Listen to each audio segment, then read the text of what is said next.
Hey everyone, thank you for coming to the Red Dwarf panel. So we are organized. Yes. Everybody look happy to be here. I'm Levy. I'm moderating this chicanery today. This is You fool! This is exactly my. I was talking to Bowen this morning. This is exactly my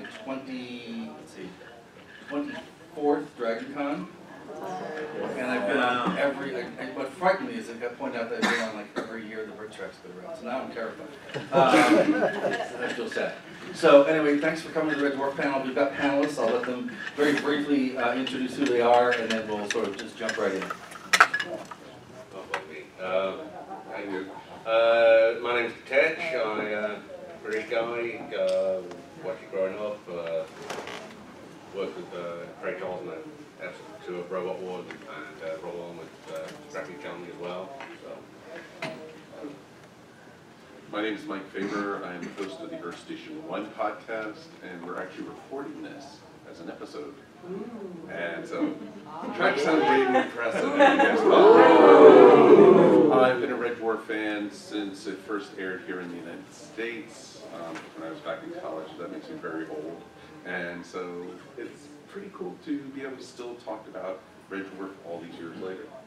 And brand new Red Dwarf is on its way, which makes it even more incredible. Absolutely. I'm Brian Doob from British Invaders, the podcast all about British science fiction television. We have covered more than 100 British shows over the past 10 years or so. And I guess I first watched Red Dwarf in the late 80s when it was broadcast in North America. I'm DeCandido. I'm here as one of the author guests at the convention. My most recent book is this incredibly cool Orphan Black book that you should all buy. I'll actually be back in this room Sunday night for the Orphan Black panel. And I've written a bunch of other things. This is probably the only panel I'm doing this weekend about something that I'm not professionally involved in. I am here purely as a fan guru. I've done nothing professionally with Red Dwarf, but I'm a huge fan and have been since sometime in the late 80s, early 90s, thereabouts. I'm from New York City, and there were 4 local PBS stations that showed various British shows. And at least one of them picked up Red Dwarf at some point, and I stumbled across it after the Doctor Who episode or something and thought, oh my god, this is funny, and proceeded to track down videotapes and such before they were commercially released. It was interesting for me. It was the same thing. I grew up outside Washington, D.C., and the PBS station there showed every night at 11 o'clock Tom Baker episodes. Right. And they showed them in the 30-minute original format, with the cliffhangers. But it was Monday through Friday, and then in 88 or 89, they stopped showing Doctor Who on Friday nights, and they started showing Red Dwarf weekly. And so that was my introduction to it, and it was awesome. Yeah, and mine was through KTC in St. Louis. They would do different programs as a lead into Doctor Who, and they were the first station to get the Hartnell Troutman package. But part of the deal to buy that package, they had to buy this show called Red Dwarf. So it was on, and it was great, because for a while we had the Avengers on before, and then Blake 7, and then we had the Avengers with different lead-ins. But then one night, unannounced, this is on. And you're like, what the hell is this? Oh my God, this is the best thing ever. So it's safe to say, and this is actually the perfect segue to the first sort of topic. It's safe to say that sort of America, the fandom for Red Dwarf just sort of almost happened, and then used inertia to sort of propel itself. As a Brit, can you talk about the show, how it was launched in England, and sort of how it breathed? Well, you're right. I mean, I was when the show first aired, I was only 8. But in the schoolyards, at least in Liverpool, where I grew up, not far from where Craig Charles actually from. It just kind of was there. TV shows appear and disappear on BBC Two all the time, and it was there, and it stuck in kids' minds. It was funny. It was a little bit dirty, the snagging and stuff. So that became a popular word in the playgrounds at schools. And then it kind of it was just there, and as it went on to season 4 or 5, I mean, I distinctly remember when back to reality. You know, with the disbursement when it came out. The next day, you know, everyone was, you know, speed bumps. Right, and I think the very next day, all the kids, you know, what, 13, 14, 15-year-olds, you don't generally get that with a lot of shows. Reenacting the physical jokes. Yeah. And it, sort of in England too, it very sort of established itself with like this whole underground culture thing. I mean, it got sampled on a Carter, then stopped with the Sex Machine record, and a couple other music magazines were starting to write about it, which is unique for a TV show. So it sort of, I think, broke broke out of sort of the shell of being a comedy or a sci-fi show. In Britain. You think that's safe to say? Probably, yeah. It's definitely, that's a little beyond my experience. I wasn't much of a music person, but yeah.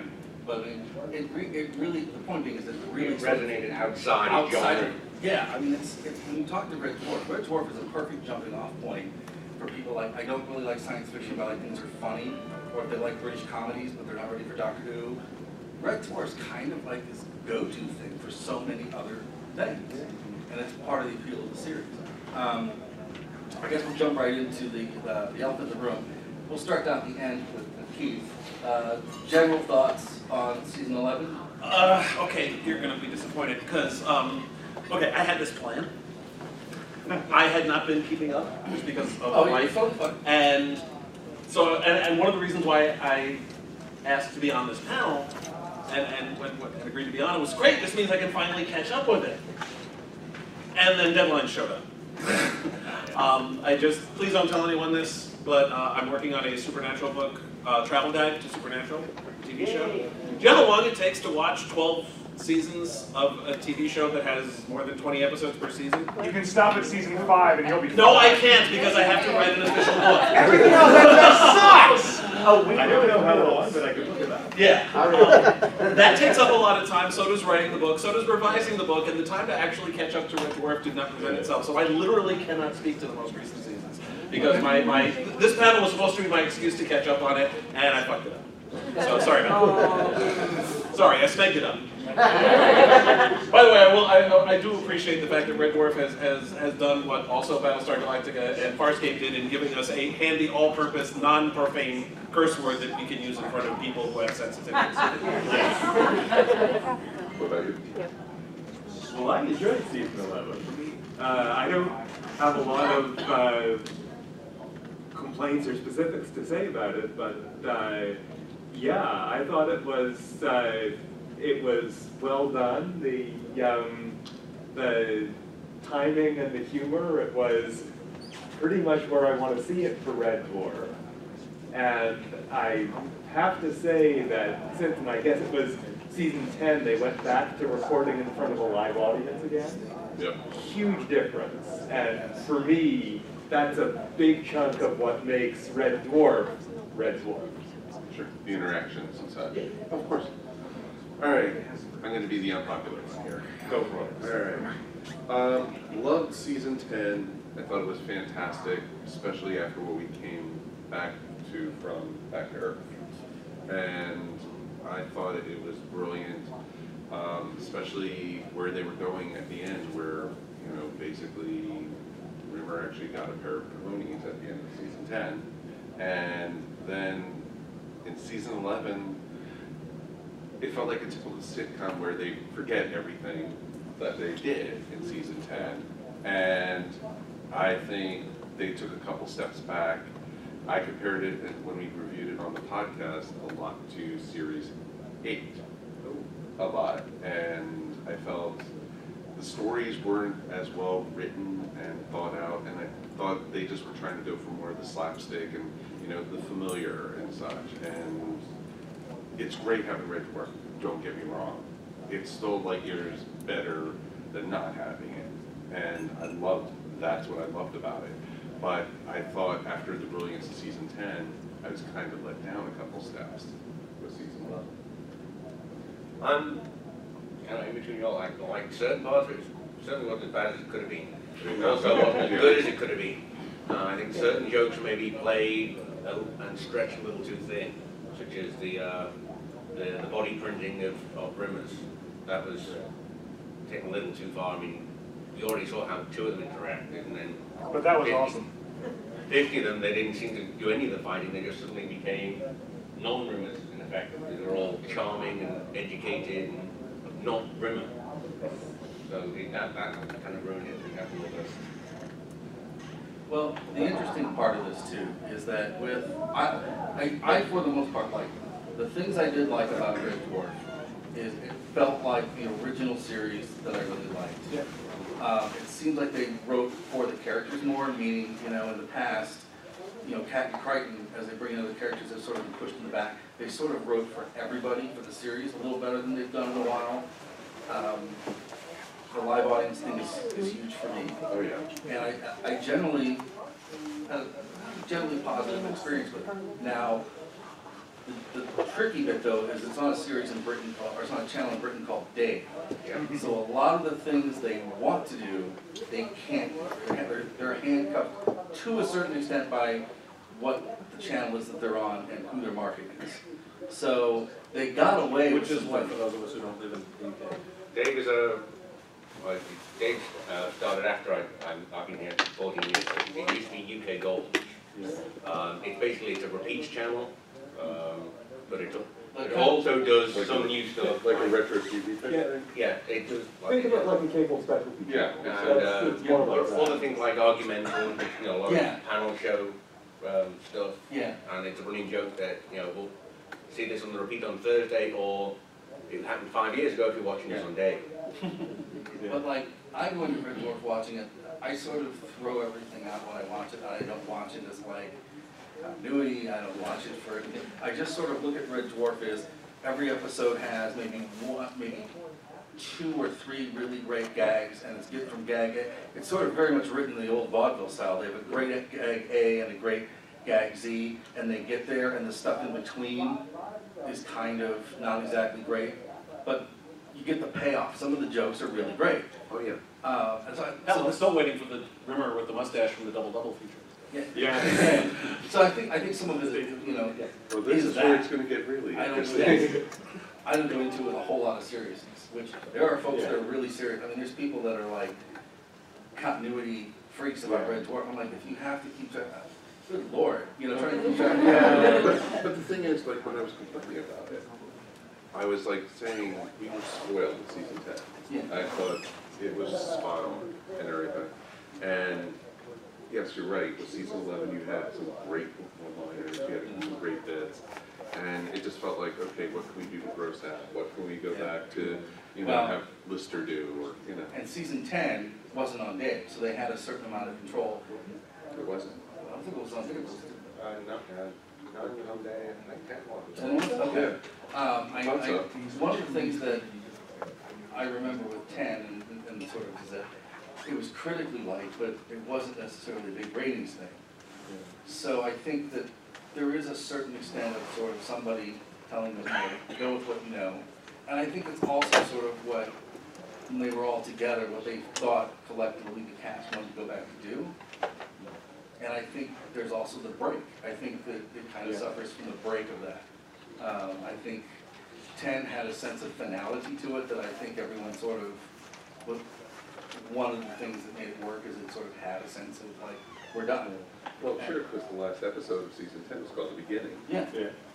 And I think, Mike, you're certainly right in assuming that it's not, in terms of editing, story development, all the trademarks of TV, it is completely not what you would expect to be like stellar. But at the same time, this is better than nothing. But I enjoyed it, but It's not I the guess I first have time more they've done that sense of finality anyway. I mean, we it's could true. have easily ended it at season 6 with it. Yeah, well, Oh, they did. traditionally, every year, And then every they time they've gone into Red Dwarf with the assumption that it's done, and they come back, it's sucked. With the exception of the episode where they shot Kennedy. Spoiler. Ticket to Ride, yeah, I mean. Oh, see, I hated Ticket to Ride, so yeah. But I mean, that was like that for me was the only good episode that season, really. That's damning with faint praise, but all right. But it's funny because you know, like, I agree completely about how it almost seemed like with each season it could have been the final episode of the series. I had my girlfriend at the time convinced that, because I watched it before her, and I say, oh, you gotta watch this, especially, it's the final episode of Red Dwarf, it was the episode of the Suicide Squid. Back to Which would have been a great series finale also. Exactly. And I think that's sort of the problem. It's like, oh God, it's back again. Yeah. And I think, but the point being is, in that coming back, it's always a letdown. And I think that sort of plays into why there's the drop off. So I certainly understand your point about there being a drop off. And there's a tendency when you have a long gap, as we did before 9, there's a tendency, and you're coming back with the same cast, there's a tendency to try to do greatest hits. And they've done that to a certain extent, and how much that has worked and been a good thing or not depends on what you like in Red Dwarf. Yeah, I mean, for some people, the heart of what makes Red Dwarf what it is Lister and Rimmer sitting in a room talking to each other, which are some of the best scenes, especially in the first 3 or 4 seasons. You know, there was less of that in 5 and 6, but that's still, you know, for some people that's going to be what you're in it for. Others are in it, you know, for the different characters interacting with each other, and making fun of Rimmer, or Rimmer screwing up, or whatever. That was always the best way to describe the show when you were introducing people to the series. You introduced it basically as the odd couple in space. Yeah. And, you know, because you had total lunar opposites, no pun intended, with Rimmer and Lister. But by about series 3 or 4, they were able to do that mixed with very strong and directed sci-fi plots, with a lot of quite, well-defined and intense sci-fi in there. And they've been, that's something usually when I describe it to people, I describe it as this is, you know, a space opera with all the screw-ups. Yeah. Because these are the people who are completely incompetent to be in space. Yes. And that's part of the appeal of it, because, you know, the classic Red Dwarf moment, when Rimmer recommends they go to Red Alert, and Crichton says, "Are you sure? It does require changing the bulb." Yeah. Which is Red Dwarf in a nutshell, right there. Wait, because you're thinking about it, the fate of the universe right now of humanity is a super machine repairman. Yeah. Yeah. Yeah. So, And not a very good one. exactly. Yeah. So the other thing we should sort of look into a little bit is sort of, and if you guys have any questions about me, let us know. Any comments, please jump in. Yeah, by all means. Is there a microphone right there? I'll just, I always like giving out my comments on Red Dwarf. I came into the series like about a few years ago, didn't like it at first, came back, loved it, but I can never understand why people don't love the space bug arc when they were flying around in that, because I've always heard people say that was kind of their worst years, and I just can't understand that, because those are some of my favorite episodes, because they're not just on Red Dwarf anymore and have everything catered to their need. They have to survive. Well, they try to have it both ways in season 7, but yeah. Yeah, it's just great. Like, if there's only one season series, I would say that I don't like. It's 9, just because it's just so much better with the 4-way dynamic than these guys constantly bossing around. Technically, there was no season 9. Yeah. So. Well, it's great. That's just my opinion.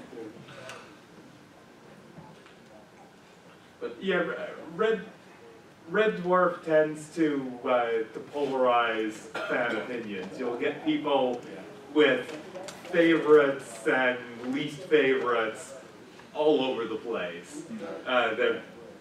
There are people who will, Series 6 is a big one that some people will say it's the absolute worst ever, and some have their favorites in it.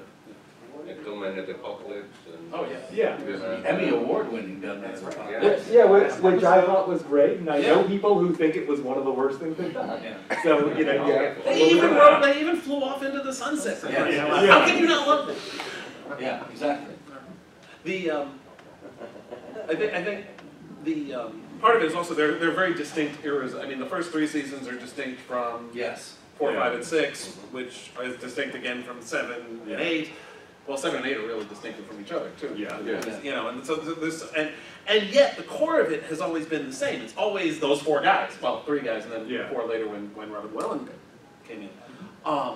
But the dynamic among the main characters is really still ultimately what, you know, the comic timing among them and the chemistry with that cast. And even when the show's at its worst, there's still that interaction among them that really makes it worth, at the very least, you're still gonna be laughing at stuff, which is what you want in a comedy, isn't to be laughing at it. For sure. I mean, yeah, it is very much Odd Couple or Laurel and Hardy in space, and sort of steeped in this old sort of duo combination of. It's one of the reasons why season 7 doesn't entirely work, is because you don't have Chris Faber for him. That's right. Right. And without him, you know, even though. And Chloe was not a really good No. film for him. I was gonna get to that, we can just jump in. Sure. To me, not having Kachansky and not having any other characters outside of the four that they have has sort of helped them streamline it and sort of tighten things up. Yeah. Although I really want Norman Lovett back as Holly. I'd be happy with Patty Hayward's back as Either one would be good. I like both of them. Yeah. In fact, I actually, Would if like I had that to choose, both. I'd actually prefer Hayward. Yeah. But that's just me. I prefer Have you seen Queen. the two of them on stage together? Yes, yes, I've seen footage of the two of them. They're hilarious. Yeah. That would actually be a fun thing to do, is have 12 of them. And the two of them would do it too. Yeah. They would do it well. They've toured together doing comedy. Yeah, they did a panel at one of the Visions conventions where they both were like, and they showed how they do it, they were in separate booths, and they give them dialogue, and each Holly would say the dialogue, and they'd vote. That's great. And that was the year one the Holly did. So, yeah, I got the hands. So then, moving on, sort of into any other questions? Anyone? Bueller? Okay. What would you guys like to see them do? We know now that they've all agreed for at least 2 to 3 more seasons. What would you like to see them do that we haven't got to do yet? Ooh. Aliens. Yeah. Maybe run into the cat fleet. Yes. Yeah. Or at least one of the cat fleet. The There sad needs thing to be a about cat that episode. is that Graham Chapman was supposed to be the The priest, he died. yeah, Yeah. and that arc was supposed to carry on, and so Right. that's part of the reason they sort of put it away. Yeah. It's one of the great sad things of like early Red Dwarf. Like, oh man, but yeah, it's, He would have been amazing. But that was early on. He died in '89 and was Yeah. sick for a ways Yeah. earlier. Yeah, I mean, to at least find some of the remnants of one of the 2 fleets searching for Bouchard.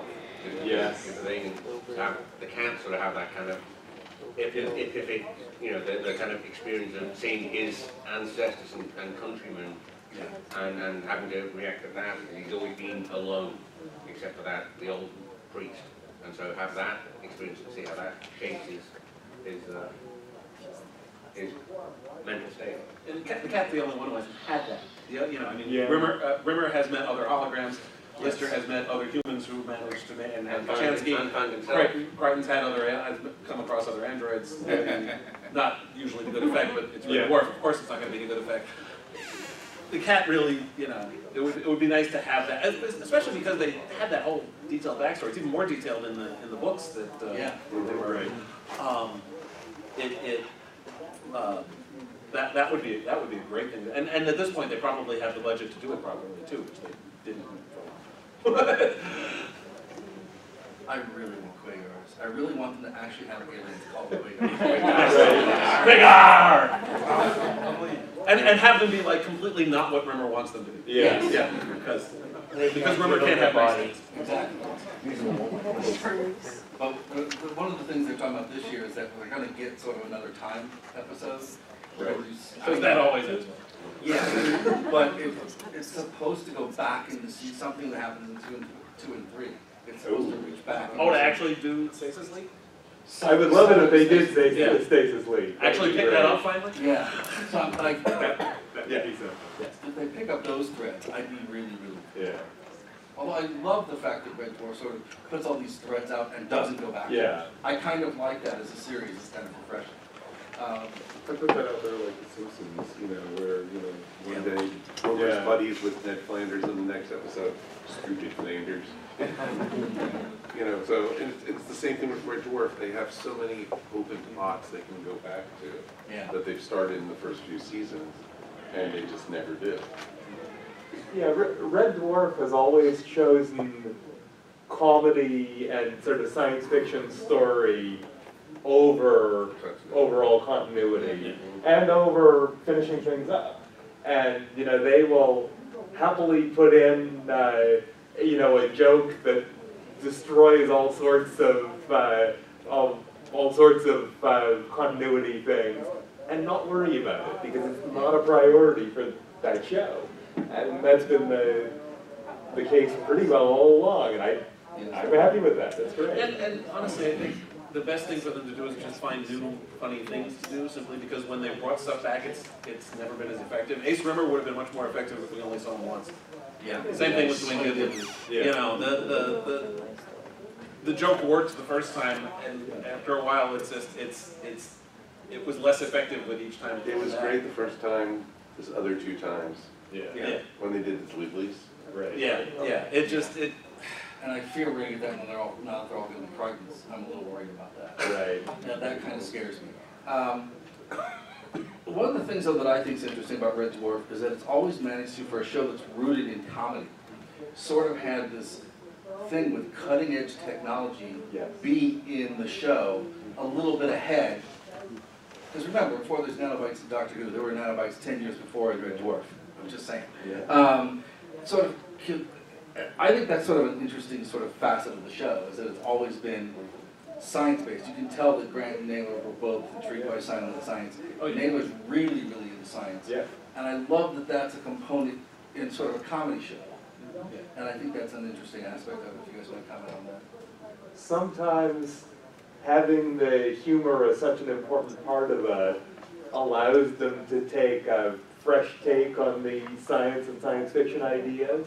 Yeah. And even when you have out there things like going back to Body Swap, so quite a few years back, they had a take on that that wasn't quite like anyone else's because they were using that humor angle and it let them do some interesting things with it. And I think with the science things, it's similar. They have that little edge where they can twist things a bit to the left with the comedy, and it gives them something just a little bit different to play with. Yeah, I love too, speaking of the comedy, I love the fact that it's always been slightly subversive and sort of, because you know, Norman Levitt comes out of like punk comedy, and there's very much a feeling of that in the early seasons. But it's interesting too how it's always sort of been politically undercurrents of it. You see a lot of the anti-Thatcherism early, then you sort of see this backlash, and now we're starting to get a lot of like anti-Brexit jokes and stuff kind of weaving. So it's very much of the time, but it's also very much more of a. So I mean, it's interesting how many hybrids this show is, which could be one of the reasons that 10 worked, because it wasn't trying to make all these statements that 11 and 12 are trying to make. But it's always interesting that it's always sort of been a political mirror, which I think is interesting. And also a satire of current science fiction trends. I mean, Yeah, Crichton no, is basically the anti-data. Yes. You know, and they take a lot of fairly standard science fiction tropes and turn them on their ear on a regular basis, which is part of the fun. Yeah, but Like you know, the evil duplicate episode where they actually do the angels and demons. yes. Which was just, but it's still my favorite Yeah, it's very evil versions of things that anyone's ever done. Yeah. You know, if that matter, Gunmen of the Apocalypse, because every science fiction show has done a Western riff, including one that did it as its entire show in Firefly. And it's, you know, and that was just such a wonderful take on it. Yeah. And I love, you know, in back to comedy, the moments where they do, like, the one where there's the giant eyeball, and he's on the computer just typing. They're not doing any dialogue for 4 minutes, but it's some of the funniest TV they've done as a group. And I think that does sort of really work. But then you get things like, you know, where they talk about the company and sort of salaries and wages, and, well, we can only run one hologram at once, and, It's the lower class version, like I said before about the screw-ups, you know, and then there's you know, the two guys are the two, you know, least important people on the show. Yeah. it's very much working class. Yeah. Do we have any other questions? Anybody? Any comments or questions? Lots. Let me ask this. Wow. Why don't you guys sort of, if you want, tell us what your favorite episodes are and why. If you want to jump in on that, you can do that too. So the first, just while you're thinking of that, the first number of years of Red Dwarf were done in a time when science fiction on the BBC and on British television more broadly was not a popular thing to do and was under fire from a variety of places. Yeah, its heyday was when the BBC was trying its best to kill Doctor Who. Yeah, and other things as well. Yeah. But Red Dwarf was one of the very few things that was doing science fiction and getting away with that. And in part it was because they were doing comedy rather than drama. And in part it was because it was not, for much of it, was not at the main London location for the BBC. It was being filmed elsewhere. And it was very sort of back project kind of thing that, you know, people liked it, so they just sort of let it keep running, you know, way off on the side, out of you know, the main BBC's spotlight.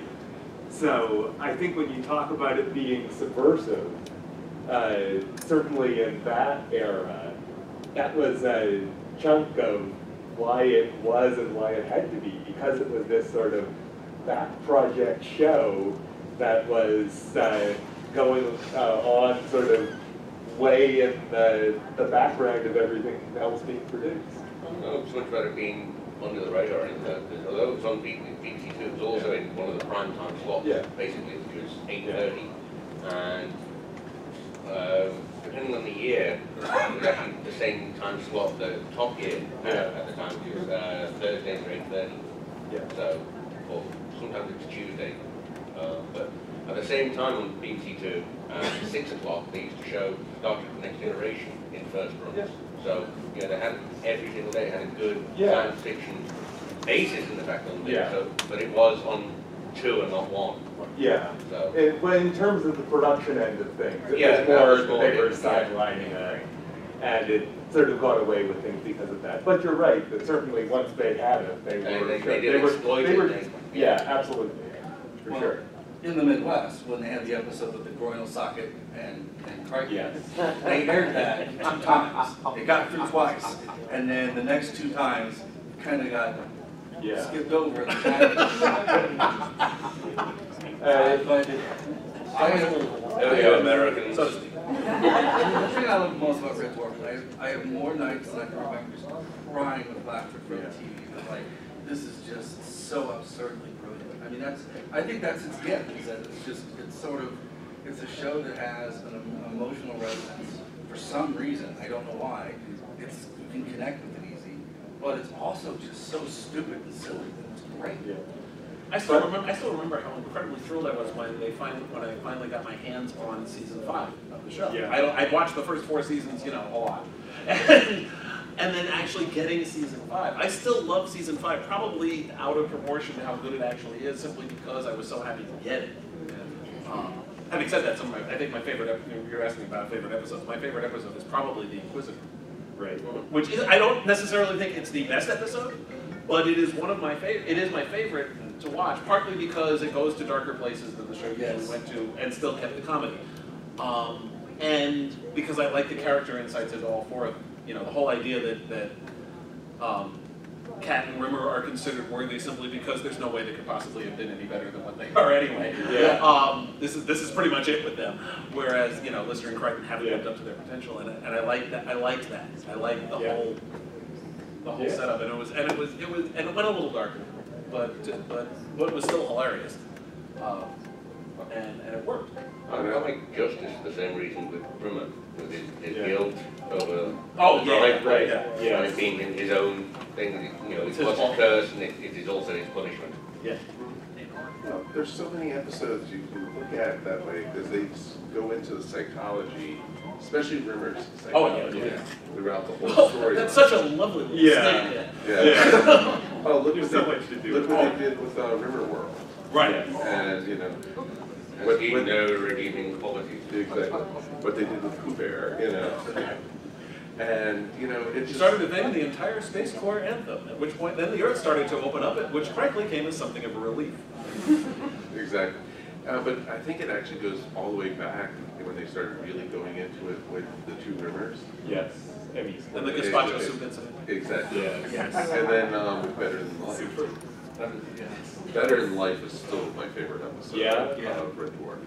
Although quarantine is still pretty damn fun. Yes! Mr. Flibble!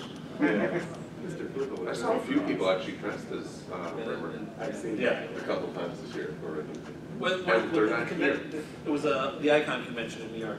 That was where I got the VHS copies of season 5, and they were showing them. And the first thing I saw from season 5 was Rimmer in the gingham dress with Mr. Flibble. Yes. And I was like, okay, this is gonna be good.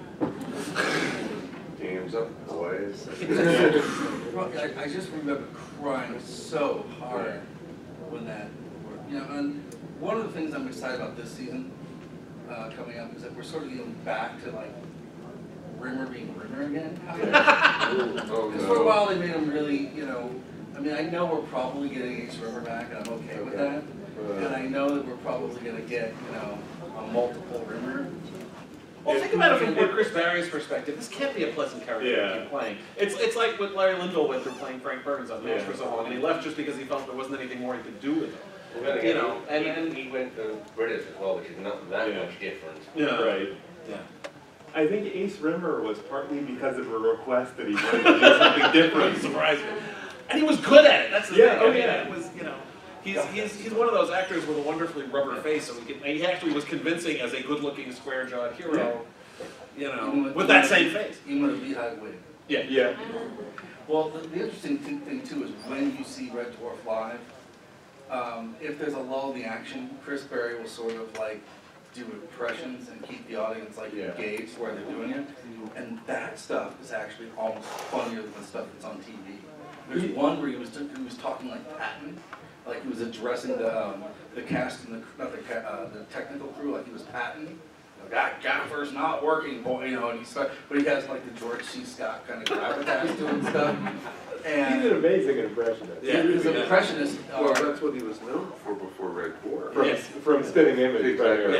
and if you get the books are great, but if you get the audiobooks where Chris Barry does the other characters, his lister is creepy. Yeah. For a guy who's not from the north to do a Liverpudlian accent. Even I don't have one anymore.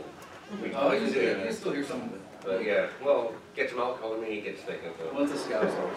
Oh yeah. Well, because it's interesting, I remember on one of the DVDs, it had a unaired story that they had. The cat story. Yeah. And that's where they did bring back Cat's people, because they didn't have the budget to do it. And And they did that with Chris Barry doing all the voices. roles. It was just It was amazing. great, yeah. And its storyline, if they haven't seen the thing, is Cat, they come to this planet where I think there's like a circus or something, and some of the people, some of the sideshows where Cat meets some people from this race, and he falls in love with one of the women cats, and not like this last season where he met the xenomorph or whatever it was that impregnated him. Yeah. And so it's a great story, and Chris does all the voices, Cats, Listers, Rimmers. Yeah. It's just awesome. It's perfect. Yeah.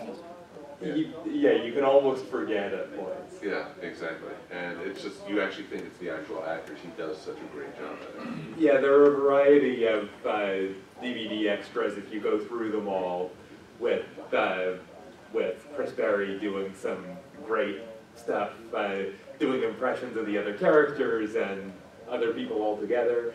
He's really someone who can just pick that up and do an impression of pretty well anyone.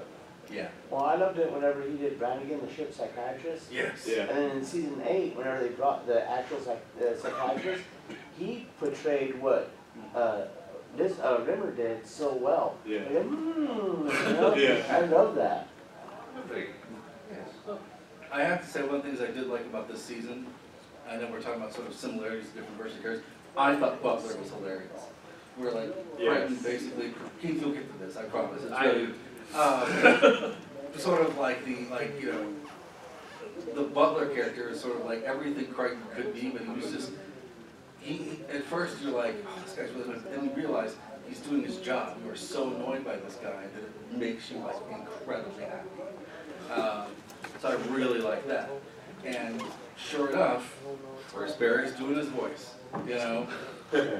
So, not really, but like between when they're screwing around. They can, the point being is, that core four, though, they have a relationship with shows that I don't think a lot of shows have. They're all really, really close. Pretty much the only reason they came back to do Red Dwarf is that they all wanted to work together again. I mean, Craig Charles of Coronation Street, Danny's juggling Death in Paradise and Red Dwarf. Craig Charles has got his radio show and he's touring. They're all very, very busy, but they take time to do this. And I think it's fascinating that you sort of see that camaraderie off screen and on, which I think is great. And I really want gradually them to work their way through cameos for the Red Dwarf actors on Death in Paradise to see how they would kill them all off. That would be, yeah, it would be interesting. Does anybody else have questions? Yes. I did. Kind of segueing into, I don't know whether this was but it put into my mind. Hold on, we're going to do a microphone. All right. Very good. It came to my mind that between Series 8 and Back to Earth Series 10, that the cast got significantly older. That's what happens when 30 years pass. That's true. I was wondering, how many more seasons do you think Red Dwarf can continue before the actors either get tired of playing the roles or you're going to spend too much money on Crichton's makeup? Well, the Crichton makeup doesn't take that much work to do. They kept it pretty much fairly simple for years. I think the key to it, though, is they can age in real time almost. And I don't know how Craig Charles has managed to stay reasonably similar. I mean, you can tell he's a little rough and he's a little older. You can tell. Yeah, you can tell Chris Berry, but they've worked it in well enough that it really works. I thought the hardest one for them to bring back and work was Cat, but they totally pulled it off. I mean, Yeah, he doesn't look it. He looks like he's aged the least. and the great thing about Cat is that he's sort of been able to back on the show as Cat, which is great. Well, he was in that vampire movie, so. Yeah. He was the only one who did not need a larger outfit than when he was on before. He's same size. The costume designer talked about that. One of the interesting things about the show that is always, that fascinated me, and I think one of the reasons why, one of the cutoff points for people is season 6, because it was after that Grant Miller split up. Yeah. Yes, And that's right. it's fascinating to me, in particular, reading, there were 4 novels that were published, 4 Red Dwarf novels. The first 2 were collaborations between Grant and Miller. And it was written as, they wrote it as Grant Naylor, which was their production company. And then there were 2 more written, one by Rob Grant and one by Doug Naylor. And the 2 they wrote individually were noticeably not as good as the ones they did together. And it's been, because I've seen this with other writing collaborations, the 2 of them really brought out the best in each other. Naylor was obviously more interested in the weird science fiction-y type stuff, especially based on the way season 7 went, and also looking at his book. Whereas Rob Grant really seemed to be the one who was bringing the funny more. But the problem was Grant's solo novel was all bringing the funny and kind of unfocused. Yeah. Whereas Naylor's just wasn't that funny. and I think that was part of what's been why the later is missing a bit from the later seasons is you don't have that perfect. And of course, you can't expect 2 people, you know, I mean, obviously they had good reasons for splitting up, and it's, you know, getting them back together again probably wouldn't necessarily catch that lightning in a bottle anyway, especially if they're not on speaking terms, which I believe they are not. I think they're better now. Yeah, that's what I've heard. But yeah. It's you know, almost like there was a certain, Yeah. a perfect storm Yeah. because they shored up each other's weaknesses. You know? But the novels also don't have the advantage of that cast being there. Oh yeah. And, you know, felt in front of a live audience and all of this.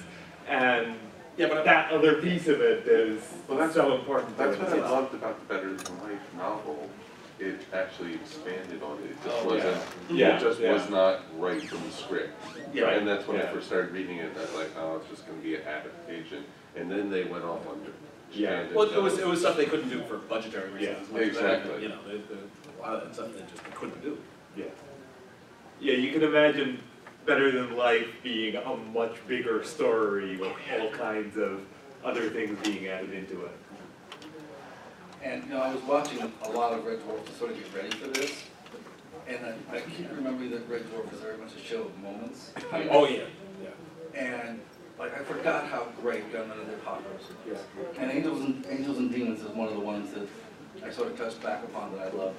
But when they go to Wax World, and it's like, oh my God, they shot Winnie the Pooh. They didn't have the budget to film a bunch of stuff, but the way that they sort of did off-camera jokes and made it visual in the mind of the reader, that is like a really hard thing to do. And I You think that's picture one it of the even things. more so than if they would have visualized it. Yeah, and I think that's one of the reasons why Grant and Taylor work so well together, is you sort of can do that. Or back to reality where they don't have the budget to do the whole chasing, so that part's back on Starbucks. Yes. So they're all just Yes. sitting on the crates. That was great. Blackman- And that was part of what made it work so Yes. well, was the Yes. chemistry of them sitting there on the ship doing that. It's also The blank money side of it was blank. Yeah, oh, absolutely. But it still made it work in a way that it might not have on a big budget thing. Certainly, that's why. And it also did that was the sort of the cathartic moment, because up until that moment, you're not entirely Yeah. sure that this is not like, oh my God, they're really doing this. They're saying that this is who they really are. You're not, especially because it's the season finale. Yeah. You're thinking, okay, are they really going to try and say that? And then we cut back to Star My Hat and Holly saying, for the 900th time, you're hallucinating. Yeah. Wake up! But I had heard at that point that was the last season. The next one hadn't come out yet. Yeah. And yeah, it got me. For And sure. yeah, you do that a lot of times. That's true for a lot of TV shows. They have to treat each season as if it's their last, unless they know way ahead. They don't always know ahead of time. Sometimes they didn't make it. Yeah. Sometimes they think it's the last, and then 10 years later, And then they just scroll the credits so quick, Yeah. too. That was hilarious. One of the things I always love with Red Dwarf is they have a shorter season. yeah. They That's Well, something that's special, what that's British TV. Yeah. Oh, no, I know, but I think Red Dwarf would not work even with a 13-episode series like Doctor Who or something. I think the scripts are tight, and they condense enough into it that it makes it for the 6 episodes. It's like sugar and giving you a diabetic coma or something, Yeah. You have too many, it's too much. Exactly. It felt the The same way. amount they fit into a single episode. Yeah, exactly. Well, exactly, and I felt the same way with Sherlock, Yeah. because those episodes are so intense that if you went longer, you would blow up right there on the Well, scale. Sherlock's also 90 minutes. Yeah, well, exactly. So 3 episodes already. And also, like you said, there are moments. I mean, there's certain even scenes within episodes, like when Rimmer wakes up from being drunk after his Death Day celebration. Some like what I mentioned before about there's just conversations between Rimmer and Lister in their quarters that are not even necessarily related to the plot, but just the conversations they have. When I forget what titles are all starting to fall out of my head, but the one where they're stranded in Starbug in the cold hole. Marooned, yes. Just all the conversations that they had there. Yeah, The whole opening of Body Swap. I mean, Yes. even if you can just do that whole opening bit without the rest of it, but just the part where it ends, where they hit the end of the countdown and then the crisps come out of the machine. Just that sequence, without the rest of the episode, is just one of the most hilarious comic bits.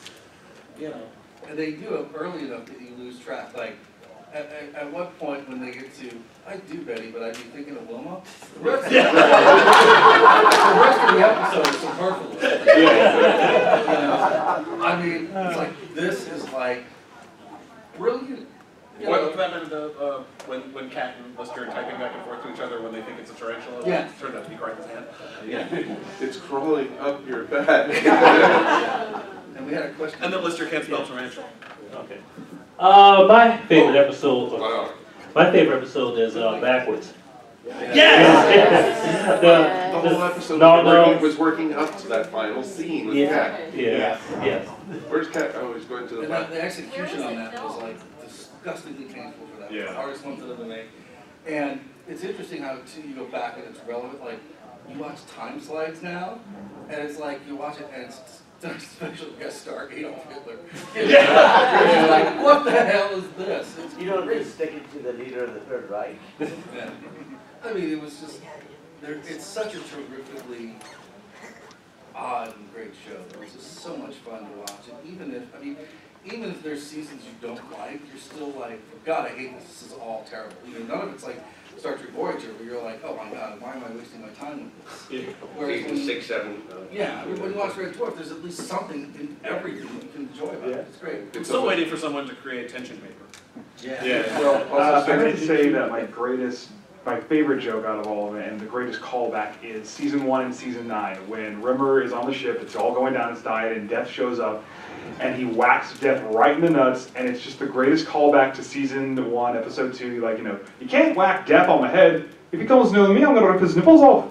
It's probably one of my all-time favorite callbacks. I just love it, absolutely love it. And it just shows, it's like little stuff like that that they can do within the show that always goes back, like, you don't connect it just right, but then boom. Well, Perfect. it's interesting too, because if you think about it, how many times on the show has Rimmer actually died? Yeah. And because it's like, There's a whole ring system based on dead Rimmers. yeah, How many multiverses have Rimmers left? right, it's true. Well, that's so, the execution, I'm alive, and you don't see it coming. It's, Yeah. you know, it totally works. Yeah.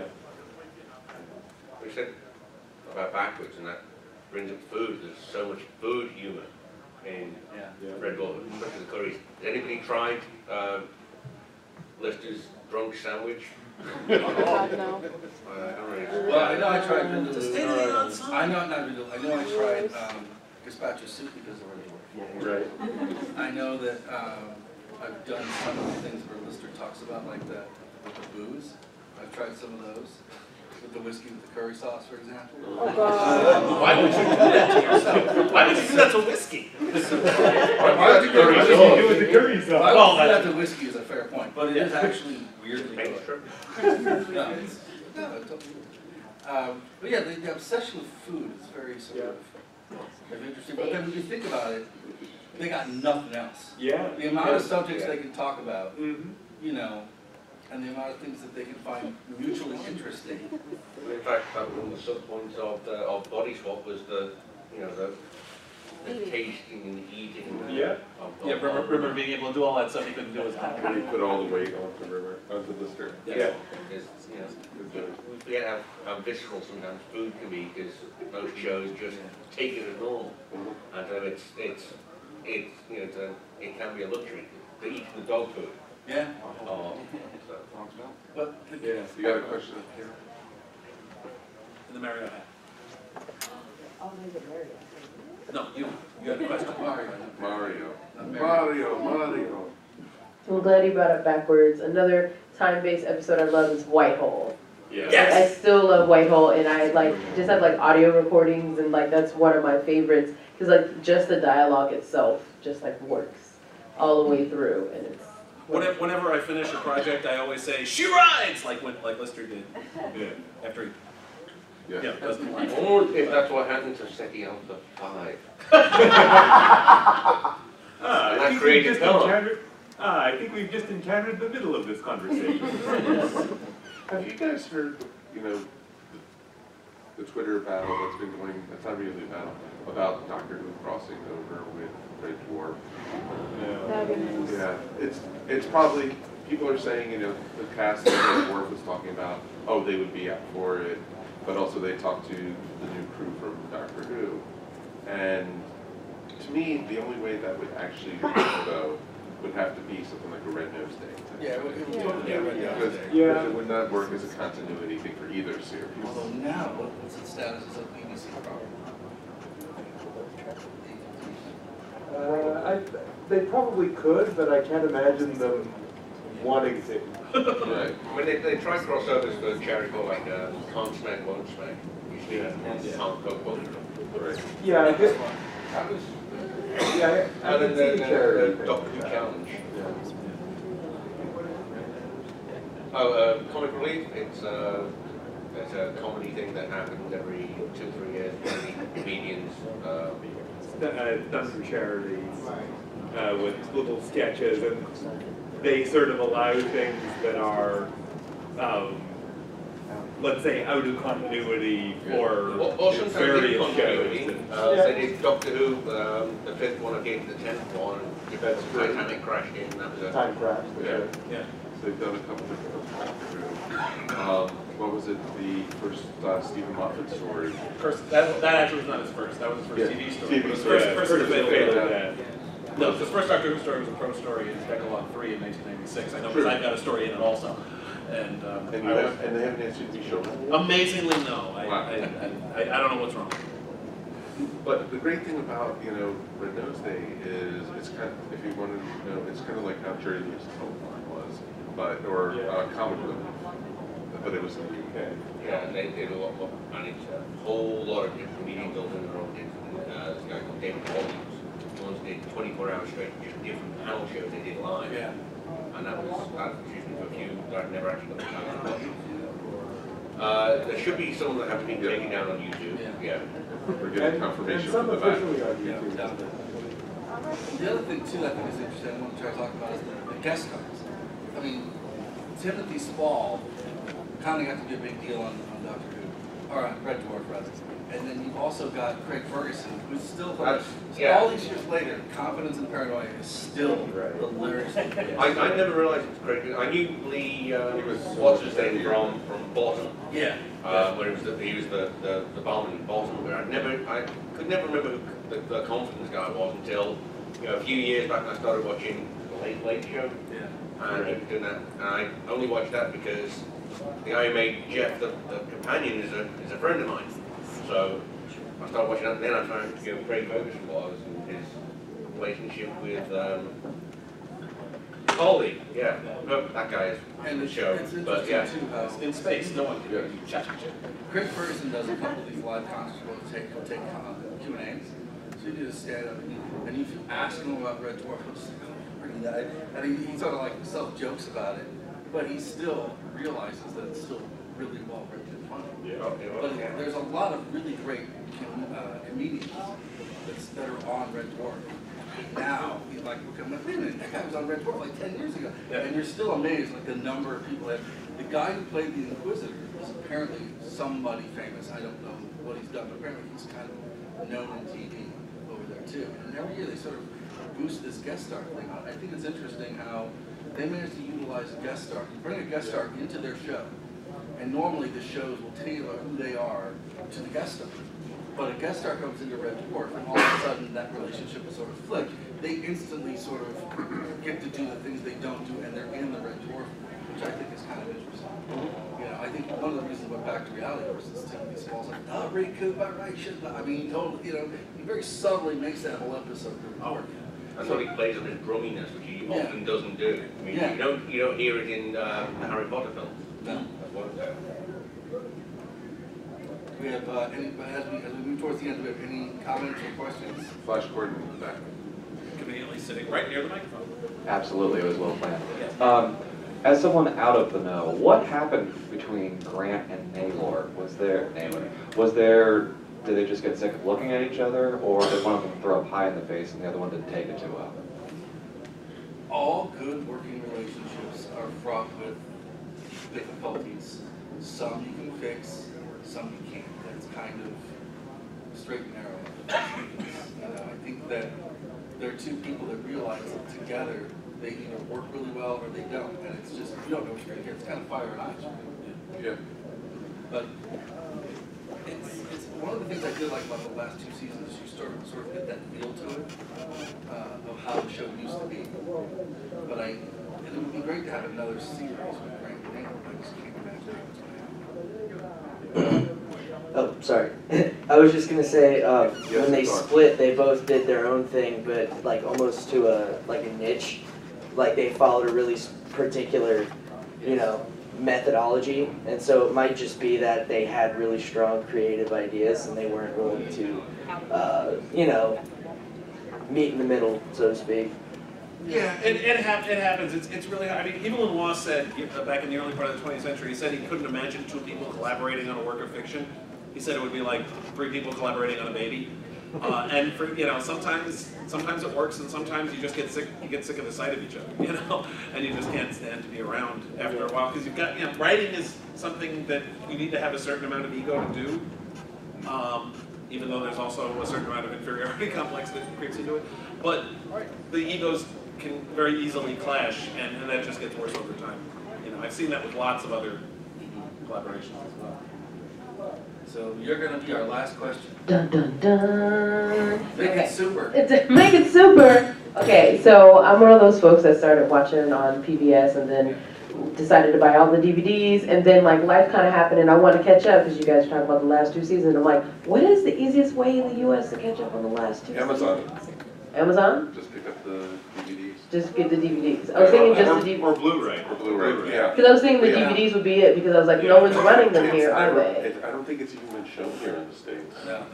Yeah, Yeah. that's I It's, do want. although it's frustrating, I don't know if you can, is it possible to get the original versions of the first few seasons, the No. non-CGI ones? No. That's too bad, because the model work on the early seasons was so good. There is, I think, a box set you can get, maybe Is the box set not I available? don't think it's available in the US. Yeah. There was a box Because set available I in saw the the, US. the versions where they replaced it with CGI, and to my mind it was, That was a travesty. yeah, it was, Yeah. the CGI work is inferior to the model work. The Red Dwarf model was beautiful. Yeah. That model they put together was And amazing. so was Starbucks Yeah, Yeah. with its And the annual Levy. crash. yes, with its end. Well, I just wanted to add, over the last 3 years, a lot of content that didn't get over to the US. I used to buy region-free, I used to buy a region-free DVD player Yeah. and Blu-ray, and then buy the DVDs from the UK. You know, region 2 would play Yeah. the PAL converters, so the prices come down on those region-free DVD players, you can get them for $50. Yeah, and I do want to mention, because Mike didn't get this in, but if you're looking to buy these, and you're going to buy them in the near future, like if you're going to run out of this room right now and go buy the I'm last gonna two go around seasons the of room Red to Dwarf, order them. if you go to the Earth Station Who website, there's a link on Amazon. You can buy them on Amazon, and then that money goes to help grassroots fan organizations. Or find a podcast or something that you like, and if they have an Amazon link, help them out, because it's all about keeping, you know, grassroots fandom sort of going. Exactly. Flame's still burning. Exactly. And it's a very easy link, just to go to esopodcast.com/ESOAmazon. It doesn't cost you anything extra, and it helps support our station, basically. Yeah. And it's all geeky stuff that helps support. And they have all the different seasons up there, including 10 and 11 and Back to Earth. If you can get your hands on that, season 1 to 8 at the time it was complete Red Dwarf, if you can get your hands on that, set it's region 1. It's expensive. Is it expensive? Oh, big time. I got a deal on it at the time. If you can get your hands on that, it's fantastic.